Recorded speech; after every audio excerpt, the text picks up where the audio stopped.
കുമ്മ ചാവാനെടുത്ത് ഞങ്ങളെ ഓർത്തോടാ നീ. ഇനിയൊക്കെ എന്തിനാടാ വളർത്തുന്നത്? ചാവാനാണോ? എന്റെ അച്ഛൻ കിടന്ന് കരയുന്ന കണ്ടോടാ നീ? കണ്ടോ? എനിക്കൊന്നും കണ്ട അവനെ. ചാവാൻ മാത്രം എന്തോ ഇത്ര പ്രശ്നവന്? മോനെ, ആത്മഹത്യ ഒന്നിനൊരു പലഹാരമല്ല. പലഹാരമോ?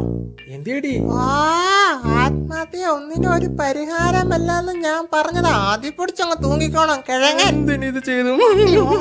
മോങ്ങാനാ മനുഷ്യ. എന്നാലും എന്റെ മോനെ പൊട്ടപ്പുതി തോന്നിയല്ലോ. അത് ഓർത്തപ്പോളാ. മക്കളെ, ആ ലോട്ടറി എവിടെ വെച്ചടാ? പെട്ടെന്ന് പോയി മാറണം. എന്നിട്ട് വേണം അമ്മയ്ക്ക് 50 പവന്റെ മാല മക്കളെ വാങ്ങിച്ചു തരാൻ. ലോട്ടറി പച്ച ഷർട്ടിനകത്ത്. പച്ച ഷർട്ട്. പച്ച ഷർട്ടോ? ദൈവമേ, അതെടുത്ത് കുതിർത്ത് വെച്ചല്ലോ കഴുകാൻ വേണ്ടി ഞാൻ. വാ മനുഷ്യ, ഇങ്ങോട്ട് കീറാതെടുക്കണേ. ദൈവമേ, അയ്യോ, എല്ലാം കീറിപ്പോയടി, എല്ലാം പോയടി.